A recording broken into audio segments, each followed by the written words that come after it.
Question number 7।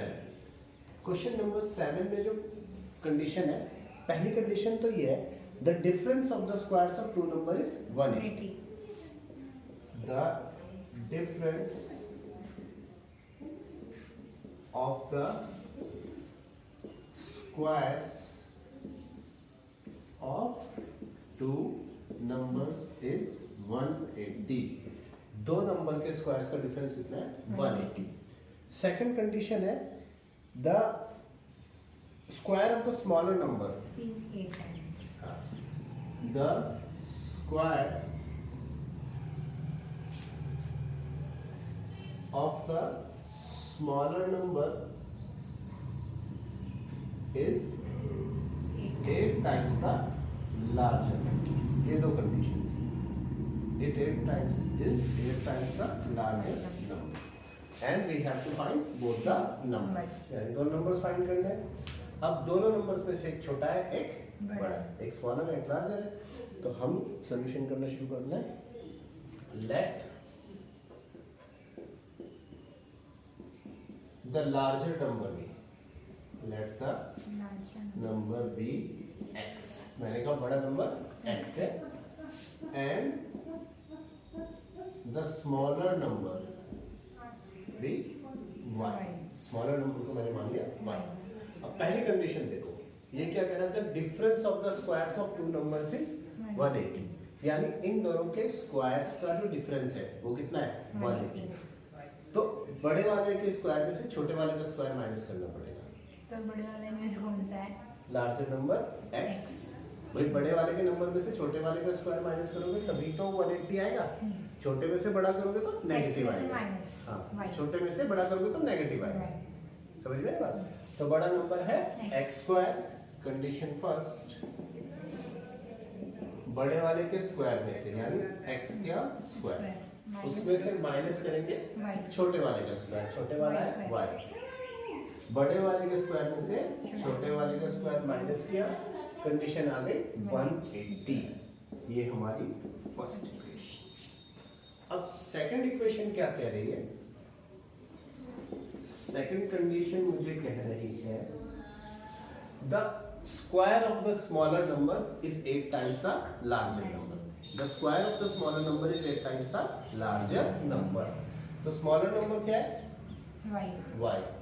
तो इसका square, square of the smaller number, square of the smaller यानी छोटे वाले का square is equal to 8 times, 8 times यानी 8 times the larger number x। तो y square equals to 8x। ये आ गई हमारी इक्वेशन नंबर 7। अब इक्वेशन फर्स्ट में y स्क्वायर की वैल्यू को मैं सब्स्टिट्यूट करूं। Substituting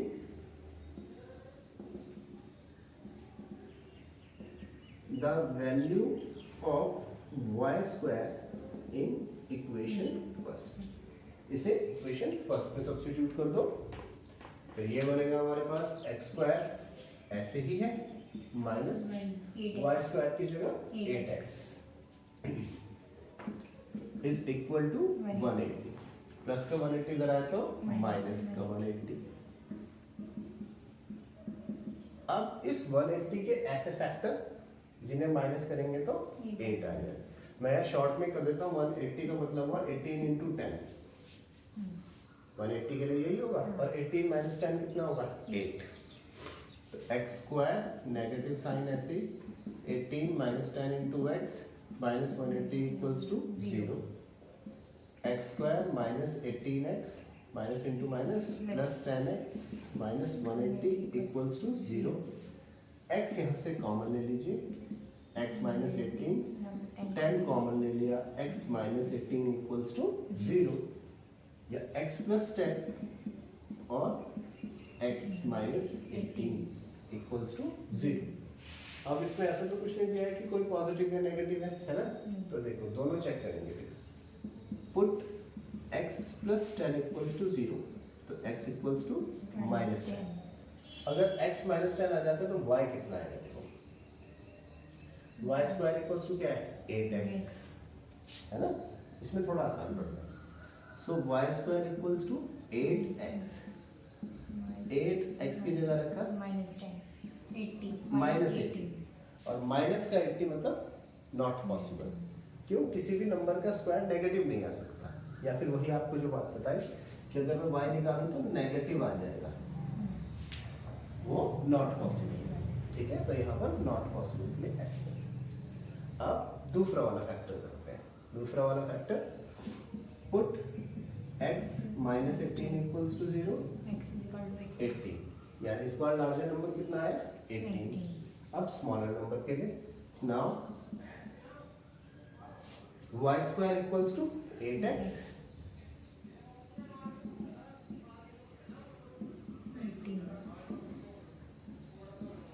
18 is the 144। ठीक है, स्क्वायर हटेगा तो अंडर रूट, तो 144 का अंडर रूट होता है 12। तो इस हिसाब से लार्जर नंबर 18, स्मॉलर नंबर 12। ठीक है, क्वेश्चन नंबर 8 क्या कह रहा है? अ ट्रेन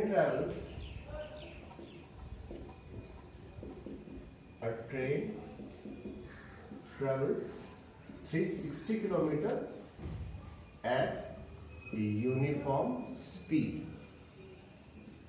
सबसे पहले तो ट्रेन ने ट्रैवल किया, डिस्टेंस कितनी 360 किलोमीटर एट यूनिफॉर्म स्पीड।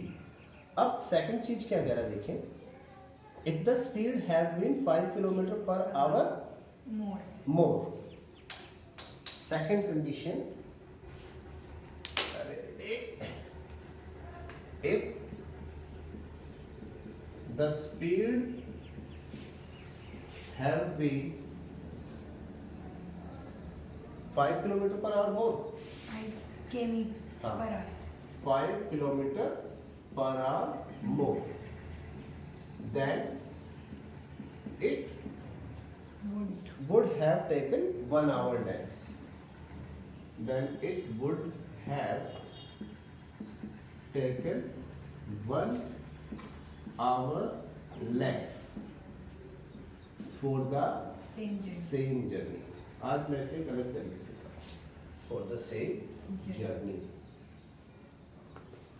तो find the time to reach, नहीं, find the speed of the train, find the speed of the train। तो इसके लिए हमें जो मेन फॉर्मूला यूज करना पड़ेगा, आपको मैंने बता भी रखा है। हमारे पास एक फॉर्मूला है, distance is equal to time into speed, या स्पीड इनटू टाइम। तो इसको सॉल्यूशन में आ गई। टाइम इक्वल्स टू, यहाँ पर ना तो मुझे स्पीड पता है ना टाइम पता है, क्या चीज पता है? सिर्फ डिस्टेंस, एक ही चीज पता है, डिस्टेंस, है ना। तो यहाँ से देखिए जरा क्या कर सकते हैं हम। सर टाइम तो दे रखा 1 आवर लेस, 1 आवर लेस। तो यहीं से हम टाइम, और जो चीज चेंज हो रही है वो क्या हो रही है? Time. It would have taken, वैसे तो स्पीड भी चेंज हो रही है, दोनों चीजें चेंज हो रही है। तो यहाँ से अगर हमारे पास distance equals to speed into time है, तो हम इसी से एक फॉर्मूला बना सकते हैं, time equals to distance upon speed. ठीक है, time equals to distance upon speed. अब मैंने कहा let the speed of train be x kilometre per hour, speed of the train x kilometre per hour, then time taken in first case. पहले case में कितना time लगेगा? ठीक है, पहले केस के टाइम को मैं लगा देता हूँ t1, यानी पहली बार के केस में। देखो शुरुआत में ट्रेन ने कितनी डिस्टेंस ट्रेवल की? 360, और यूनिफॉर्म स्पीड से चल रही है, मतलब एक ही स्पीड से चल रही है, और डिस्टेंस कितनी कवर की उसने? 360। तो टाइम कितना लगेगा जब पहली बार डिस्टेंस कवर की? डिस्टेंस कितनी है? 360, और वो जो यूनिफॉर्म स्पीड थी x। तो क्या की बात? अब दूसरी कंडीशन की तरफ जा रहे हैं। दूसरी कंडीशन मुझे क्या कह रही थी? If the speed having 5 kilometre per hour more, अब हमने स्पीड बढ़ा दी, कितनी बढ़ा दी है? 5 किलोमीटर पर आवर मोर। बढ़ा इतनी बढ़ा दी। तो कंडीशन सेकंड में इस बार भी डिस्टेंस इतनी ही चलनी है 360 किलोमीटर, लेकिन इस बार स्पीड बढ़ा दी है कितनी 5 किलोमीटर पर आवर मोर बढ़ा दी। तो कंडीशन सेकंड में न्यू स्पीड, पहले स्पीड कितनी थी x और इसके साथ 5 किलोमीटर पर आवर बढ़ा दी। तो x प्लस 5 किलोमीटर पर देखो पहले पुरानी स्पीड कितनी थी हमारे पास x और 5 किलोमीटर पर आवर स्पीड क्या कर दी बढ़ा दी। तो x प्लस 5। अब जर्नी में टाइम कितना लगा, ठीक है, मैंने कहा दूसरी बार जो जर्नी में टाइम लगा उसे मैं रिप्रेजेंट कर रहा हूँ t2 से। जब हमने ज्यादा स्पीड बढ़ा दी तो अब उस जर्नी में टाइम कितना लगा, time equals to distance upon speed. Distance कितनी है 360 upon speed x plus 5 t2 ये हो गया, ठीक है। लेकिन जब हमने स्पीड बढ़ाई 5 किलोमीटर पर आवर मोर बढ़ा दिया, then it would have taken 1 hour less. तो टाइम कितना लगा पुराने टाइम से 1 आवर लेस। भाई माना अगर 5 घंटे में पहले पहुंच रही थी तो अब कितने टाइम में पहुंच रही है 4 घंटे, यानी 1 घंटा क्या लग रहा है कम। यानी ये जो नया वाला टाइम है t2, ये पुराने वाले टाइम t1 से 1 घंटा लेस है, यानी t2 इक्वल्स टू t1 -5। समझ में नहीं आई बात। भाई सबसे पहले तो हमने क्या किया, यूनिफॉर्म स्पीड निकाली। यूनिफॉर्म स्पीड से 360 अपॉन x आ गया। तब पहले टाइम तो इतना लग रहा था, फिर हमने स्पीड कितनी बढ़ा दी 5 किलोमीटर पर आवर मोर बढ़ा दी। अब नई स्पीड कितनी x प्लस 5। अब नया टाइम कितना लगेगा 360 अपॉन x प्लस 5। और ये जो क्या है नया टाइम पुराने टाइम से कितना लेस है 1 आवर, यानी t2 equals to t1 minus 1। अब t2 मेरे पास है 360 upon x plus 5 t1 360 upon x is minus 1। इधर भी एलसीएम लेके सॉल्व हो सकता है, लेकिन थोड़ा इजी करने की कोशिश कर रहा हूँ मैं, ठीक है बेटा। उसके लिए मैं 360 को इधर ले रखता हूँ, मतलब 360 upon x plus 5 minus 360 upon x is equal to minus 1। अब मैं ऊपर से 360 कॉमन ले लेता हूँ ताकि सॉल्यूशन थोड़ा सा आसान हो जाए। ये बना 360 upon 1 upon x plus 5 minus 1 upon x minus 1। अब एलसीएम जैसे लेते हैं 360 1 अपॉन x प्लस 5 इस साइड क्या है x, 1 अपॉन x इस साइड क्या है x प्लस 5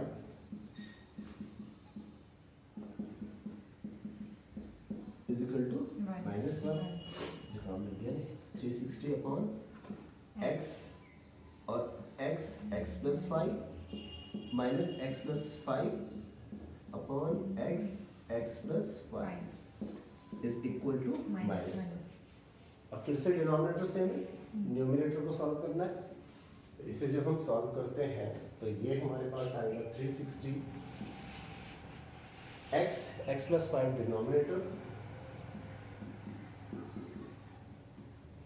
x अंदर नेगेटिव से मल्टीप्लाई किया माइनस x प्लस इंटू 5, यहाँ x से x कैंसिल, इसका मतलब 360 इंटू माइनस 5 अपॉन नीचे मल्टीप्लाई कर दूँ x square plus 5x equals to -1। Negative से नेगेटिव कैंसिल, और ये इधर जाएगा तो मल्टीप्लाई। तो ये बना 360 into 5 is equal to x square plus 5x। अब 360 इंटू 5 को इधर ले जाओ,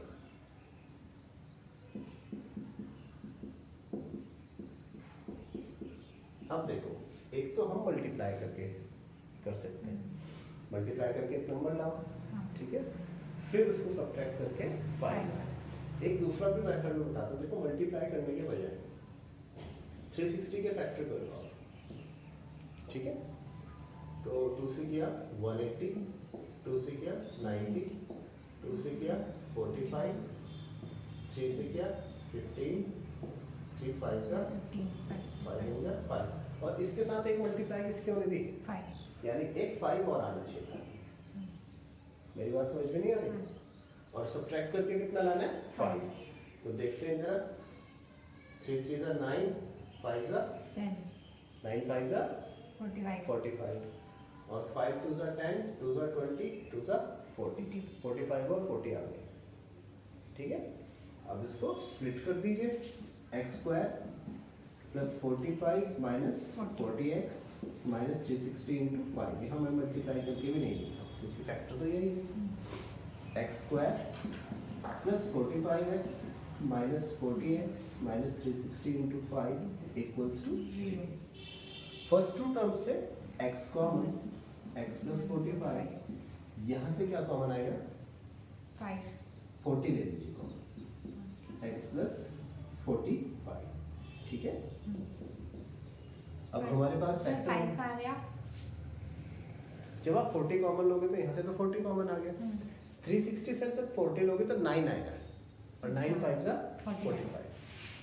अब x minus 40 and x plus 45 equals to 0।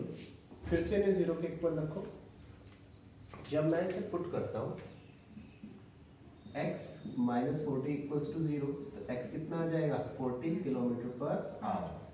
यही ट्रेन की स्पीड होगी।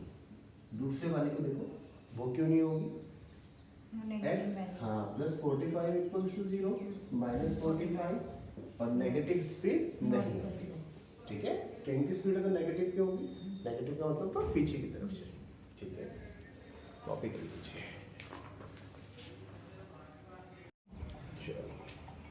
देखो बेटा, क्वेश्चन नंबर 9। सबसे पहले तो सिर्फ ध्यान से पढ़ना बहुत जरूरी है इस टाइप के क्वेश्चन को, क्योंकि क्वेश्चन अलग है, थोड़ा डिफरेंट है। 2 वाटर टैप्स, जैसे ये है, 2 water taps together can fill a tank in 9 on 3/8 hours। पहली चीज तो ये थी। 2 यानी एक कंडीशन तो इसी से बनेगी। 2 water taps together can fill a water tank in 9 on 3/8 hours। 2 water tank है, एक साथ इतने टाइम में टैंक को भर देंगे। मतलब 2 टंकियां हमने खोल दी और इतने टाइम में टैंक हमारा ऊपर का भर जाएगा। मतलब टैंक के ऊपर है टंकियां। ठीक है, अब the tap of larger diameter, दूसरी चीज हमें क्या कह रहा है? The tap of larger diameter, the tap of larger diameter। Second condition, larger diameter, the tap of larger diameter takes 10 hours less,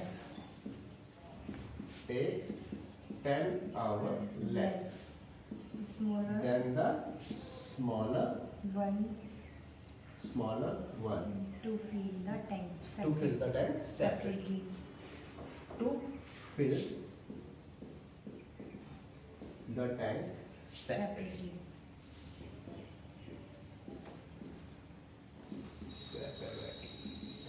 अब दूसरी कंडीशन ये क्या कह रहा है कि अगर हम अलग अलग टैंक को भरना चाहें, मतलब एक बार सिर्फ छोटी टैप भरती है और एक बार बड़ी टैप भरती है, तो जो बड़ा वाला टैप है ना, उसको वो जितना टाइम लेगा, मतलब बड़े वाली टैप से छोटे वाली टैप से 10 घंटे कम लेगी। समझ में नहीं आएगा? मतलब अगर छोटे वाली टैप से मैं टैंक को भरना चाहूँ, मान लिया उसने 25 घंटे में भरी, तो बड़े वाली टैप सिर्फ 15 घंटे में भरी। समझ में आ गई बात? बड़े वाली टैप जो है 10 घंटे कम लेगी अगर सेपरेटली भरे। छोटे वाली टैप से भरे एक बार और बड़ी वाली से, तो बड़ी वाली जो टैंक है वो कितना टाइम कम लेगी? 10 घंटे कम लेगी। अब ये क्या कह रहा है? Find the time taken,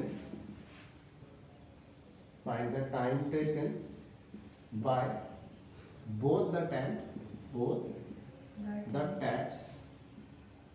to fill the tank separately, to fill the tank separately। अब ये कह रहा है अलग अलग कितने टाइम में टैंक को भरें। देखो, इसको करने के लिए मैं मानता हूं कि लेट सॉल्यूशन क्या है, late the time taken by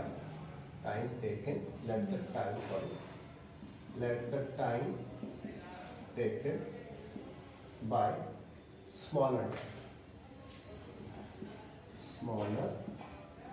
tap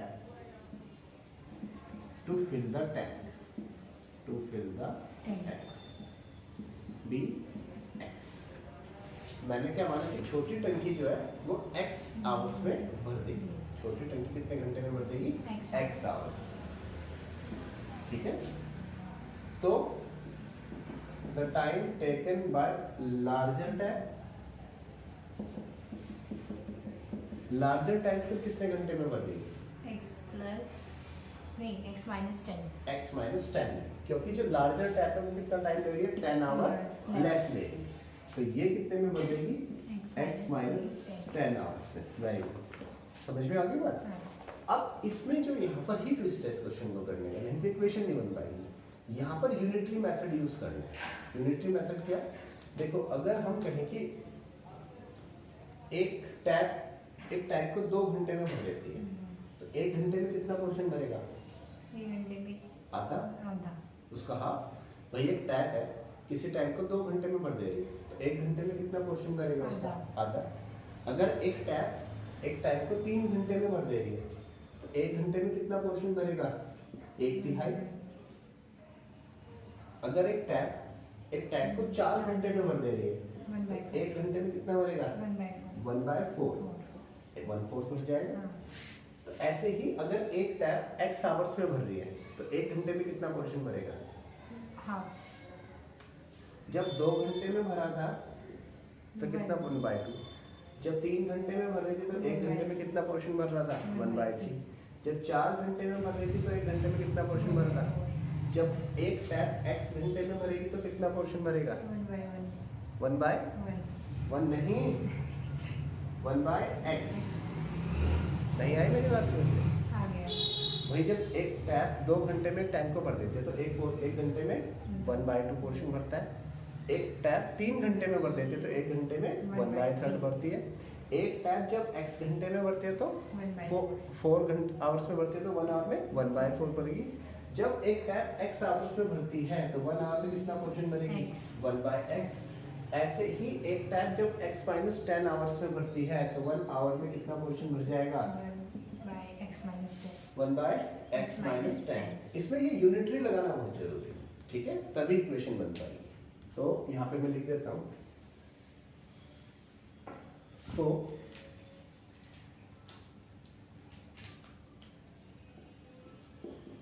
the portion filled by smaller tap in 1 hour। Smaller tap कितना पोर्शन भर देगी? 1/x। And the portion filled by larger tap कितना पोर्शन भर देगी? 1/x minus 10।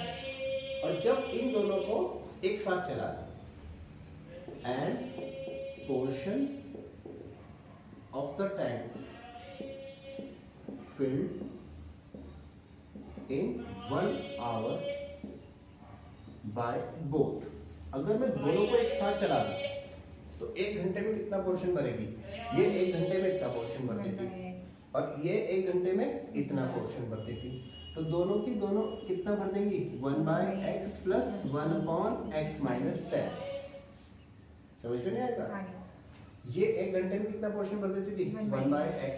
और ये कितना भर देती थी? 1/x minus 10। अच्छा, टैंक एक साथ कितना, जब अलग क्वेश्चन में आ जाएगी, जब दोनों टैप्स को एक साथ चला रहे थे तो कितने टाइम में भर रहा था? 9 8 जा 72 और 3 75/8। इसे मैंने मिक्स फ्रैक्शन से इम्प्रॉपर फॉर्म में लिख दिया। तो जब दोनों की दोनों टंकियां एक साथ चल रही थी तो इतने आवर्स में भर रहा था, तो 1 आवर में कितना पोर्शन भरेगा? 1/8/75 या फिर सॉरी 1/75/8 या 8/75। समझ में आएगा? उसको भी मैंने 1/, में यहाँ पे लिख के देता हूँ। But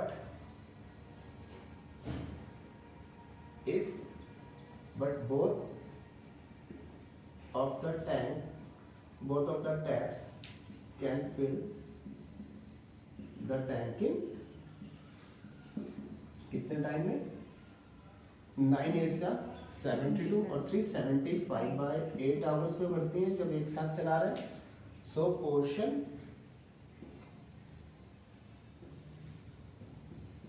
portion of tank filled in 1 hour। एक आवर में कितना भरेंगे? 1/75/8 आवर्स, या फिर 8 ऊपर चला गया 8/75 आवर्स। अब देखो एक घंटे में इनके हिसाब से तो इतना पोर्शन भरती है और हमारे हिसाब से कितना पोर्शन भर रही है? इतना। तो दोनों क्या होंगे आपस में? इक्वल। भाई हमारी इक्वेशन क्या कहते हैं? दोनों एक घंटे में कितना पोर्शन भर देंगे? 1/x + 1/x - 10। और इनके लिए में एक घंटे में कितना भर रही है? इतना। तो ये दोनों आपस में क्या होंगे? इक्वल। समझ में नहीं आएगा? तो अब हम इन्हें इक्वेट कर लेते हैं। तो जब मैं इक्वेट करता हूँ 1/x + 1/x - 10 = 8/75। फिर यहाँ पर एलसीएम लेने के लिए वही, इधर x - 10 है तो x - 10 से मल्टीप्लाई, इधर x है तो x से मल्टीप्लाई। तो x - 10 बन जाए x - 10, यहाँ पर x - 10 और x बन जाए x - 10 into x is equal to 8/75। इसको सेम ही है, x - 10 plus x 8/75, x plus x 2x minus 10 x square minus 10x is equal to 8/75। थोड़ा और कैलकुलेशन इजी करने के लिए ऊपर से 2 कॉमन ले लेता हूँ, upon x square minus 10x is equal to 8/75, 2 से 4। अब इस 4 को अंदर मल्टीप्लाई, 4 into x square, मतलब क्रॉस मल्टीप्लिकेशन कर रहा हूँ। समझ में आ रही है मेरी बात? 4 into x square minus 40x is equal to 75 x minus 5। 4x square minus 40x 75x और 375। 4x square minus 40x plus 75 इधर आए तो माइनस का 75 माइनस का 375 इक्वल्स टू 0। यहाँ पर जगह होगी। 4x स्क्वायर माइनस का 115x माइनस 375। अब इसके फैक्टर करेंगे, 375 के फैक्टर होंगे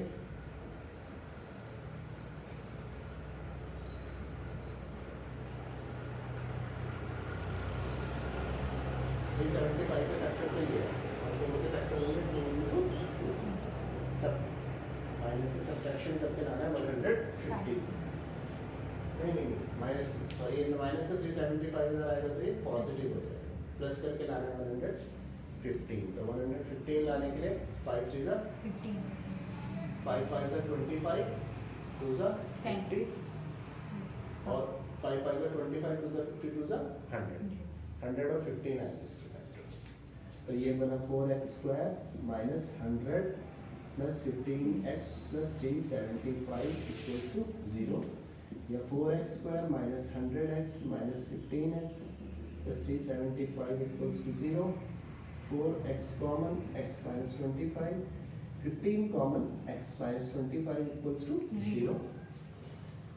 तो यहाँ से 4x माइनस 15 और x माइनस 25 इक्वल्स टू 0। अब 4x minus 15 equals to 0, minus 15 इधर यहाँ से x की वैल्यू 15/4 आएगी और दूसरी x की वैल्यू आएगी 25। ठीक है, या तो छोटी टैप 15/4 आवर्स में बढ़ सकती है या 25 आवर्स में बढ़ सकती है। तो ये तो छोटी टैप थी, लार्जर टैप कितने में बढ़ सकती है? x minus 10। हाँ, तो यहाँ पे लिख देता हूँ, देखो तो time taken by larger tap ये कितना है? x minus 10। तो when x equals to 15/4, तो 15/4 minus 10 ये क्या आ जाएगा? नेगेटिव। अगर आप इसे सॉल्व करोगे तो नेगेटिव आ जाएगा और टाइम नेगेटिव में नहीं होता, तो इसका मतलब नॉट पॉसिबल। अब दूसरे वाला लेते हैं। when x equals to 25, when x equals to 25 तो लार्जर टैब से टाइम जो है वो आएगा 25 माइनस 10 यानी 15 आवर्स। तो स्मॉलर टैब जो है वो इसे टैग को फिल करने में टाइम लेगी 25 आवर्स का और लार्जर टैब लेगी 15 आवर्स। ओके, कॉपी बस आज इतना ही रखो।